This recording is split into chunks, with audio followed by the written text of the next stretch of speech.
अहिले चाहिँ हाम्रो कृषक दाजुभाइहरूको लन्च टाइम भइरहेछ।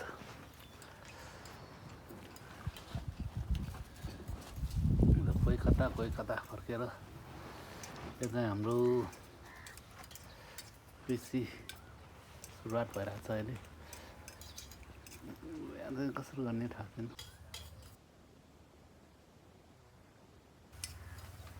यो चाहिँ हाम्रो घर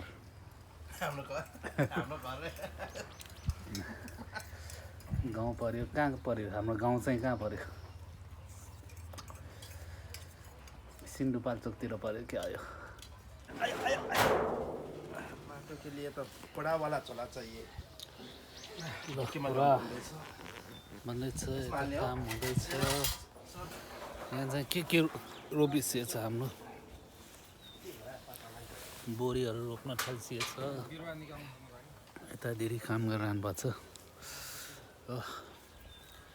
सबैजना थकान पछिको भोजन पनि मिठो हुन्छ कि होइन? काम पछिको भोजन पनि मिठो हुन्छ। त्यही त होइन हो त अन्त ठिक छ। यहाँ एउटा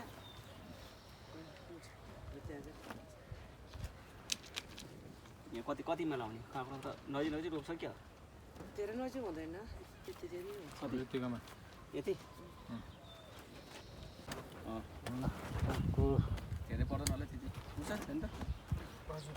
मुनि त उस त कडा। अब त्यहाँ त्यस्तै छ। त्यहाँनिर चाहिँ यहाँ अर्को अझ यता त यता छेउमा नि हुने क्या? यो त कडा छ त मुनि जमिन। आएन त आउँछ अलिक उता लानु न, यहाँबाट फेरि त्यो मल झर्छ। जति गहिरो बनाए त्यति राम्रो हुन्छ क्या। बुझ्नु भएन? अहिले फेरि त्यो त्यो माटो समेत राख्नुपर्ने यो हो। कलिलो छ, अलिक धेरै गाड्यो भने त मर्छ नि फेरि। यो भएर धेरै कलिलो छ नि त, धेरै गाड्यो भने त मर्छ नि। कुन चाहिँ नि रोप्दैन? यो अलिक राम्रो छ। माटो समेत राख्नुपर्ने हो। कसरी यो निकाल। आउँछ। ओ यो त आइसक्रिम जस्तो रहेछ। त्यो नछोड तान मा बरफ पारे जस्तो क्या फ्रिजमा। आइस क्युब ठ्याक्क राख्नु। यसो राख्नु। नरम माटो छ राख्नुपर्छ। सुक्खा माटो राख्नु छैन, न, एउटा राख्नु। त्यो ले गर्नु तपाईँ खाइदिनु। एउटा यसो म एउटा यहाँ राख्नु।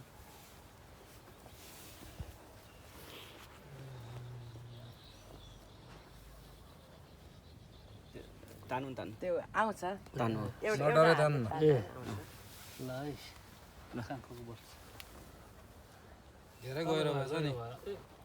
राख्नु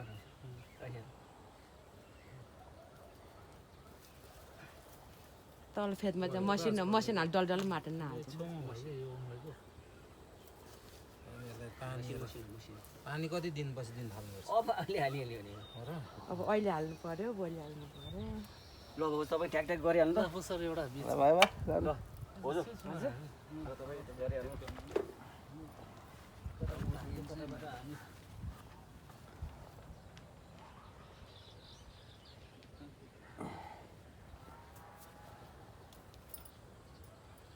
कति महिनामा काँक्रो फल्छ है?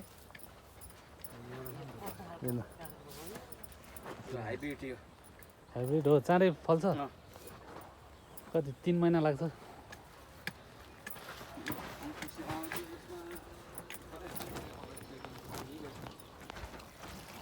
अरू सर तपाईँको घाँस बस्दैछ। सक्यो पो? के सक्यो? धेरै खिच्नु पर्दैन।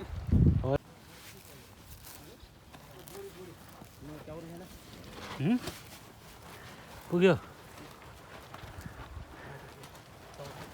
बिस्तारै 5 बजीसम्म गरौँ।